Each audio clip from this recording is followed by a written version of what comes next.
What's up, guys? This is Adam from esportsheaven.com, and I'm here with the legend himself, CEO Alex Jebailey. How are you doing today, man? Good as always, my friend. Having a great time. Of course, yeah, we're here at EVO, and last time we spoke to you last year, you did tell us you entered multiple games. I'm sure the same is the case this year, so walk us through a little bit of that. So I entered 5 games, both Smash games, support the community, and I used to play Smash. Don't really practice anymore. Didn't do so well, but I didn't go 0-2 in a single game this weekend. Okay. So I did pretty well. I was on almost every game stream I entered except Street Fighter, and everyone's like, why is Jebailey on every stream? I entered Tekken, actually. I took Tekken the most serious. I'm not very good at the game, but I have a good understanding of how to play it and punish. But I made it out of my pools, and then I lost. I just don't know matchups yet. But I actually, because I've been so busy with CO and all these events and Dreamhack, I don't really get to compete anymore and have a good time. And that's why I look forward to EVO every year, because I get to go as a player and a fan. And I got to compete. And then when I'm beating people at Tekken, I was like, why is Jebailey winning? And I'm like, this is why I got into fighting games, and having fun. So when I lost, I took it to heart a little bit, but I had a great time. I also entered Injustice. Beat a few people. I was like 2 wins away from making out of my pools.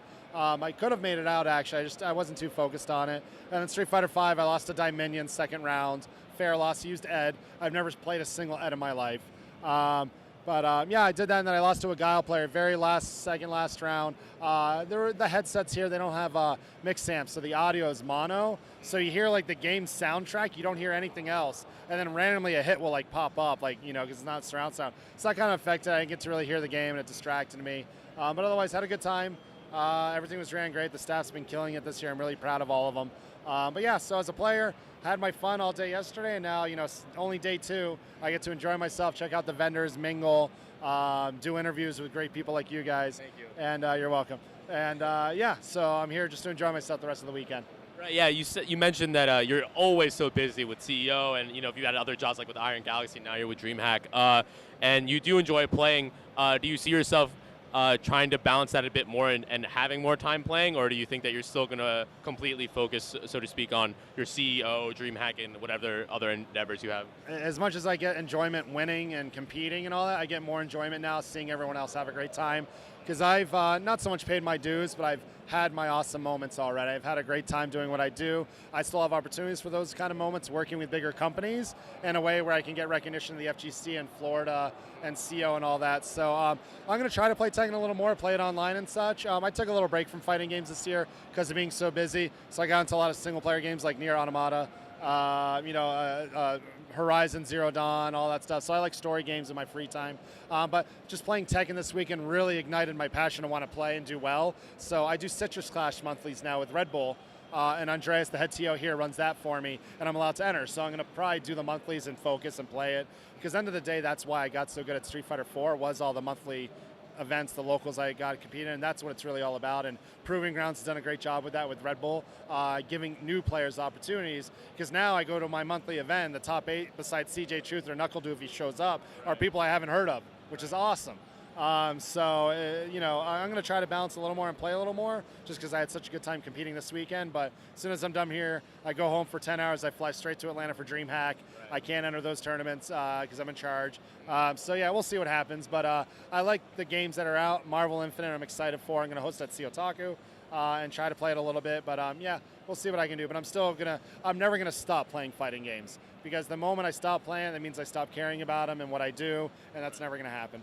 I mean, yeah, obviously you have some gas in the tank. You did get top 8 at CVS2 combo breaker. I saw that. Dude, the salt was great, because that was my best game, actually. Right. So when I made it, and then I lost, obviously, 2 straight, and Justin Wong was messing with me, but I'm not going to beat those players that have been doing it for way longer than me. But it was fun to just, make a top 8, get a medal, and just walk around like, hey, guys, plop the medal down as loud as possible on a table. I did it so much annoyingly, because I get away with those shticks, right? Robert Paul, one of the best photographers in the scene, he just comes with his big-ass camera, he just goes, Dish, what now? It was so funny. So I like interactions and jokes like that. Exactly. And you did mention before that you're going to be heading to Dreamhack almost as soon as you get back. You've been doing that for a while, Dreamhack, is very familiar to the traditional esports side. How did you get involved with that? And what are your goals with that specifically? Because they've run Street Fighter tournaments before you joined, right. But when they brought you on, what were your goals, and what changes did you want to make per se? Yeah, it's a great question. First met them officially through running Pokken last year. They were a premier event for Pokken for that championship series, and Gaming Gen's like, we need a TO, are you available? Of course, and that was actually on my last week of working at Iron Galaxy. So that was a little weird time for me to work for another event outside of CEO and stuff. But I did that, and then when they said they were getting more into fighting games, I was the top of their list. They're like, we loved working with Jebailey, Michael, Frederick, some guys I first met there, and they brought me on. And their goal, honestly, is they are a business. They like to do a lot of great sponsorships, partnerships. They have some big names running behind Dreamhack. It's huge in Europe. They want a footprint in America, and like, this is what we want to do. J500 or J501, do not start your bracket. Please come to the command center. Thank you. J500 and J501. Thank you. That's actually Andreas, my TO for Citrus Clash and CEO. I'm going to go have some words later. No. So when they hired me, like, their plan was just, we want to do good by the fighting game community, run it their way, run it your way, you're in charge. So they give me an open canvas. I don't try to shy away from our traditional formula and do anything crazy esports-wise, but I did it in Austin. It was a huge success. Smash was the biggest event there, Street Fighter premier event. And just, they just go, here's your space, here's the budget we give you, who do you want? And my goal is to hire more local communities to give them opportunities to work at these big events and learn from them and learn under me. So it's been great. No crazy changes. I did get them Injustice 2 and Tekken 7 we're hosting in Atlanta, and then it'll be a Tekken 7 regional event. So I helped bridge that gap too between the fighting game developers and Dreamhack, because they're genuinely a great company. They're a Swedish-run company, but they're American teams over in Seattle and Tacoma, Washington, and they've been a pleasure. Like I said, it's more events for me to get my name out there, to help other people, and end of the day, they just want to put as many gaming communities under their umbrella as they can and run it their way. So far it's been working great. Atlanta's next week. It is the week after Evo, realistically speaking, so we don't expect a big turnout. They're very understanding too, so it's not on me if there's like a low turnout. There's like, let's just make sure it's a great event for everybody, and it should be good. Yeah, you did mention that it was a bit odd for you that you were running this tournament and you're the head TO of it when it's not CEO. Was that kind of weird for you in the beginning, and how did you kind of adapt to that? So a lot of people are like, you know what, you're working for all these other companies, helping them. Why don't you just do more as CEO? And end of the day, I need to live on a steady paycheck. And like I said, it's all about networking to me. It's not about how much money I make. It's about creating these experiences, these relationships. So at first, it was more of a breath of fresh air. Working at Iron Galaxy for 2 years was amazing. They sent me all over the world, Japan, some of my great. Those were the peak moments of my life going, I worked so hard as a gamer, as a player, and now I get to work with this great company. But towards the end of that, I was like, you know what? My real passion is to run events and free reign and do everything, be in charge. So when I first left, it was weird because I was on my own schedule. I did switch over to a now defunct, unfortunately, Avid startup esports company. Did not work out. Yeah, they didn't work out. Great ideas, great people. It just didn't come together the way they wanted and the time frame they wanted to do it. So I moved on, and then I was like, you know what? November of last year is like, I'm just going to focus on CEO. And the moment I left, when I did Dreamhack last year, that May was just that, and then that was it for the year. Because Dreamhack Sweden, I wasn't able to go. It was around CEO time. And what happened was, and as soon as the publicity went out, Alex Jebailey no longer works at Iron Galaxy, I got a message from Dreamhack, hey, we're looking for someone for next year. So it opened up a new opportunity, and I still get amazing opportunities all the time, but Orlando is home to me. I would love to go to the West Coast. I was just in California for 12 days doing so much, hanging out with the Red Bull guys and stuff like that. And at first it was hard because now I'm my own boss. I have to be more self-motivated than ever. I gotta do stuff, and I have like freaking 200 Facebook chats open at any moment, organizing events, and also a Dreamhack and Slack and Skype, and so it's pretty crazy, but I'm in an amazing spot right now. I couldn't have done without the fighting game community getting me to this point. So I'm still learning. I'm learning more of the esports business side, how to grow the numbers, all that stuff. But end of the day, it's all going to be about just putting on a great experience, and I have the free will, the less responsibilities for other companies to do it my way and have a good time with it. And I wouldn't change anything to what got me to this point and how it's going now. So. Yeah, you've mentioned that you went to California for a couple of days with Red Bull, and obviously you can't reveal everything, but from what I remember, you said that you taught, it was a series on being a better TO, how to organize events, things like that. Tell us a little bit about that, and why did you want to do that instead of start a blog or something like that? So it's Level Up Dojo, LVLupdojo.com. They had reached out to me about, like, they do like teaching seminars online for esports. Justin Wong's done. I actually hit him up right away. I'm like, hey, tell me about this. Like, great people. I did this. I made some money, and people are buying my stuff because I get asked 1,000 times at each event. I want to do a great event. How do I do this? I look up to you and all that. So I figure it's a one-stop shop. It is a payment thing. Hey guys, I put out everything I know into this 3 hours of footage. Purchase this, it supports me, it supports that website that gave me the opportunity to do it. So I did that. That was the main reason I did go there. But it was it was on a Wednesday. Red Bull Proving Grounds, I went to support CJ the first weekend and get out of Orlando after CEO. I literally left 2 days after CEO. And then Kenny Omega's wrestling company, New Japan Pro Wrestling, was the following weekend in Long Beach, California. So I just made a vacation out of it, but I ended up being more productive in those 12 days on the West Coast than I've been in Florida in like a year, which is kind of crazy to say. I just can't stand their parking or their, the traffic and all that, so I'm happy where I'm at. But yeah, so I did Level Up Dojo. They're still working it out. I'm getting them footage to kind of make it also a written course as well. So I think it's a great idea. We should see more of that because esports is growing, and all these companies have no clue what they're doing when they first get in. They just got to see the information out there and learn from it. And it's been great. It was great. I can't wait to see it come together. I want to see how many people support the idea. And then if you do purchase it, when it does come out, you'll have access to me to ask a couple questions, more questions. So, because now I go like, hey, I love what you do. How can I get into them? Like, you get 3 questions, choose wisely. And the last 3, and they'll stop like, okay. And then the last, I'll give them the best hand. They're like, thank you so much. And it's amazing. Over the past lot of years, I've been doing that for international people. And then 2 years later, mostly at EVO, they come back to you like, dude, I listened to everything you said. I'm doing these great weekly events. They're amazing. Freaking Xavier Woods was here yesterday. He threw a Windjammers tournament. He came and was like, Jebailey, let's do this. I'm like, this is what you do. Go, WHO yourself out. And he's just going out there, and he got 23 people to enter, and like that, and he put up his own money, which is really awesome. So he's like, so this is what it's like to be a TO. I'm like, yeah. I'm like, and that's what it was like to be a wrestler when I got super kicked by Kenny. That was awesome to see. So I like inspiring people. At the end of the day, there's more players than TOs and all that, so there's not as many opportunities in that aspect. But I just want to help people out because it's almost becoming a repetitive thing, and if there's all that information in one place, I can just direct them there. Now let's talk about your main gig, CEO. How did you feel about it this year? It was from what I saw online, it was amazing. So many people have talked about how much they love your event. How did you feel about it? I know you talked a little bit about on Twitter and how happy you were with how everything was. Greatest event I've ever put on. It has that asterisk of the internet cutting out, which really bothered me. Like, people like, I made a tweet like saying, if you'd like to request a free refund for your free viewing experience, it blew up like 5,000 likes, and everyone with their brains like, he's right, But I felt bad, honestly, because I want to promote the sponsors, and I want people to get a good experience at home. So as it's happening, I'm stressed out because the event was running perfectly. Staff killed it. Geico Gaming came out, had a great big booth, the biggest booth I've ever had from a partner, which was awesome to learn. And it was great, man. I didn't get to play anything. All I did was the Tekken Rumble Friday night, had fun with that. But the players did great on the entrances. The Tekken Rumble was awesome, so now we know exactly how to make next year the most entertaining year ever in a bigger space. But I was very happy with it.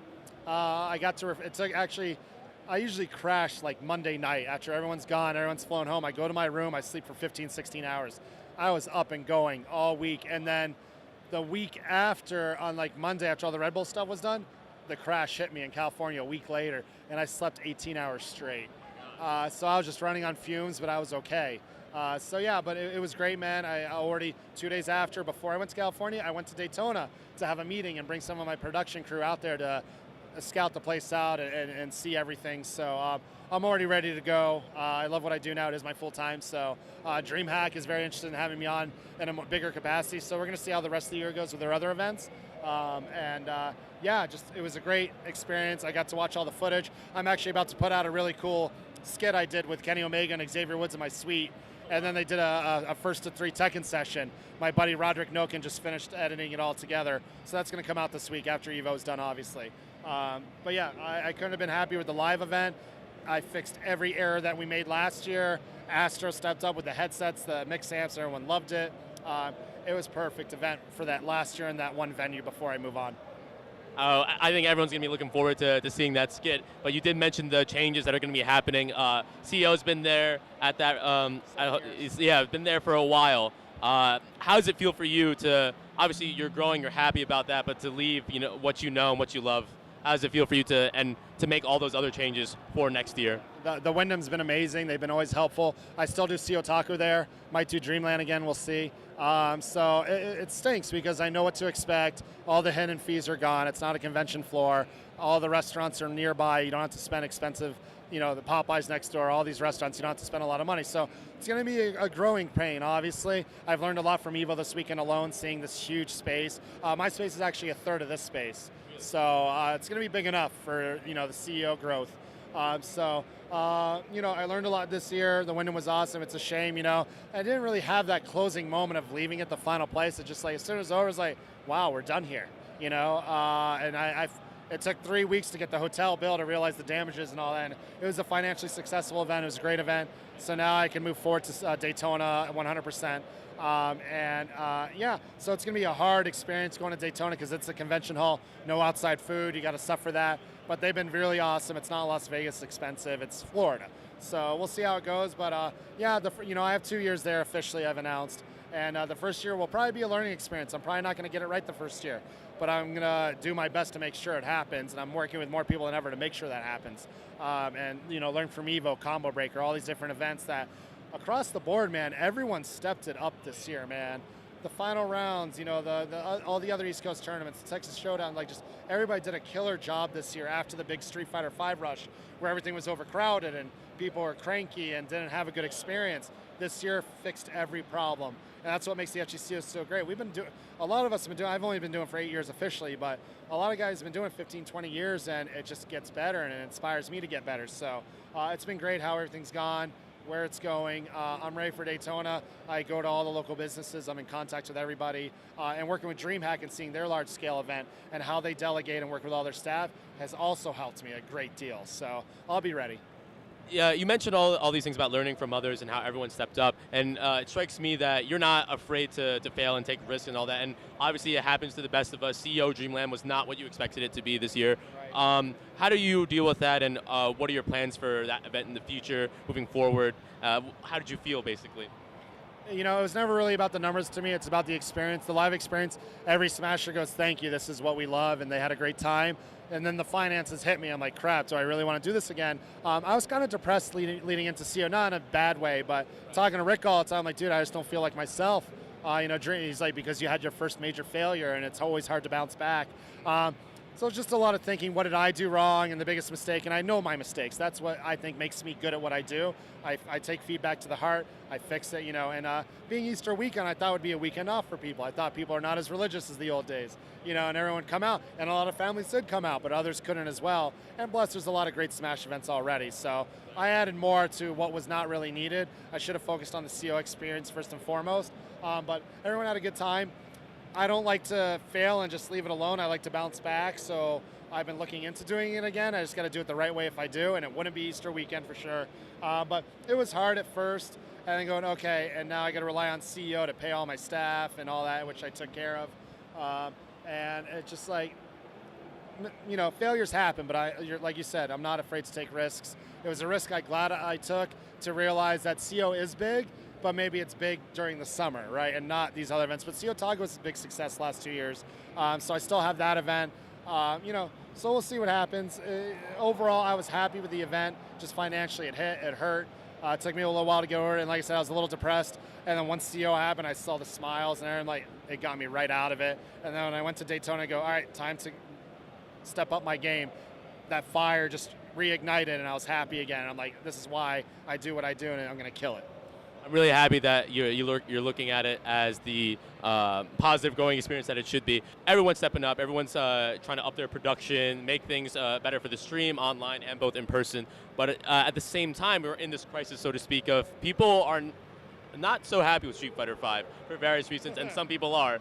How do you view that, and do you think that's really having an impact on numbers? Because the Evo drops significantly for Street Fighter V and other games as well, but how do you kind of view that entire thing with Street Fighter and Capcom as a whole? I think it's a financial thing too. What a lot of people don't realize, because the Evo guys, they always take feedback to heart. They fixed every problem from last year, and it inspired me, made me feel good. But last year their early bird was $20, and that inflated numbers a lot across the board, I think. But you know, Street Fighter V had a lot of momentum going into it, but social media and the community just spoke out about it. I'm not entirely 100% happy with the game, but I know Capcom's going to bounce back. We have Marvel Infinite coming out. Who knows what, you know they're going to update Street Fighter or something. Anybody with a brain knows they're going to do something. They're going to reveal a character here this weekend at EVO. So it stunk, but Tekken grew, Injustice grew, other games grew. Guilty Gear was huge at Combo Breaker. So I think there's more to go around. I think what always has kind of held us back from getting those big sponsors are there's too many games to select, but now the developers are stepping in and doing it their way, and with the Pro Tours, combining with the community aspect and letting us run it our way, but giving us the support we need. So yeah, it was rough for Street Fighter. The numbers for EVO, like once my numbers were halved, final round was half, Combo Breaker went up by 5, it was just like, man, is this community dropping? And I think a lot more people are becoming spectators, which is not a problem at all. But it was rough. They're going to bounce back. There's not really bad I can say that hasn't been said already about the game. I started really playing it again with Balrog and understanding, okay, this is how this game really works. And then I started winning. I'm like, okay, I'm having fun with it again. But the online experience for me is why I don't really play it too much. It's not bad, actually. My connection has been great with it. Just it's not as engaging as it was Street Fighter 4 when I played that nonstop. So it is what it is, but they'll bounce back. Dragon Ball Fighter Z is coming out. All these, Arika brought out a game this weekend. Fantasy Strike looks amazing. It looks like what Rising Thunder is going to be. Yeah, so Marvel. Who knows what else? DLC guest characters for Tekken that are supposed to be sick from what I've heard. So we'll see what happens. I'm excited for all that, but we'll bounce back. EVO, great learning experience, more exhibitors than ever. Something I plan to do as well. And the Artist Alley, I was one of the first people to do Artist Alleys. So just there's so many different aspects we need to start adding to these events because the players are always going to be there. We're always going to focus on the tournament experience first, but now it's time to bring in more people and get them engaged. Make it more of a, as you said, an experience for everyone, not just the players. Correct. Now, obviously, you're mostly well known for CEO, rightfully so, but many people do as an emo on Twitch. How does okay? So you're going through your normal day, and all of a sudden you hear that you're an emo on Twitch, and not only that, it's for global. Everyone's saying jebaited. People who aren't even in the fighting game community, people who don't even know who you are.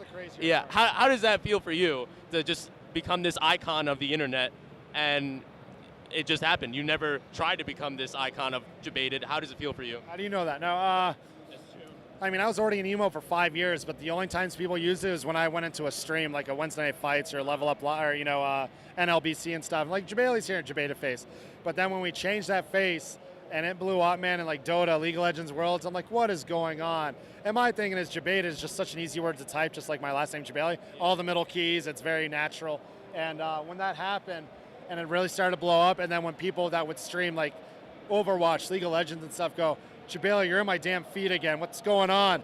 And now what I love about it is I never have to stress taking photos because I can do the same damn pose every time. I just got to do this.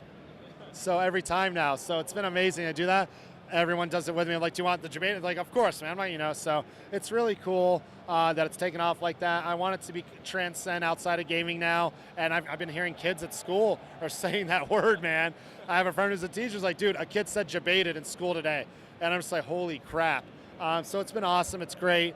I love attention, obviously. I don't shy away from it. But I like that something is putting smiles on people's faces and it's spreading like wildfire. And I'm just going to own up to it. I just need to know how to make money off my damn face.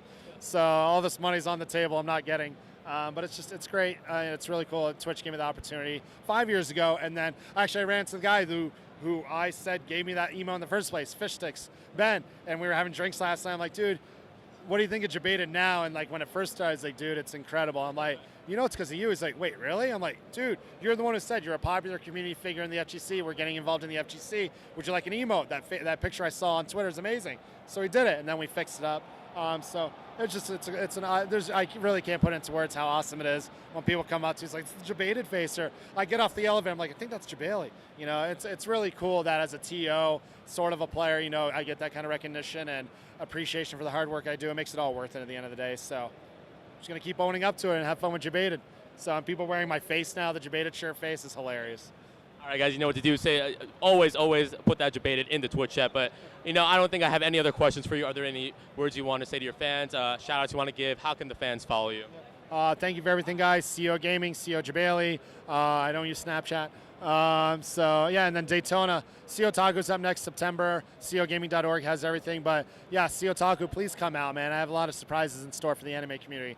Looking forward to that. And then all the Dreamhacks. I'll be in a Dreamhack. Please follow Dreamhack. I'm in charge of the Dreamhack Twitter and stuff during the event for fighting games. Smash is there. That's in Atlanta. So Dreamhack.com. Look up those cities. So you just come out, support the event, have a good time, meet me, play with games with all your friends. So thank you. All right, guys, there you have it. Stay tuned to esportsheaven.com for more coverage of EVO 2015. We'll see you guys.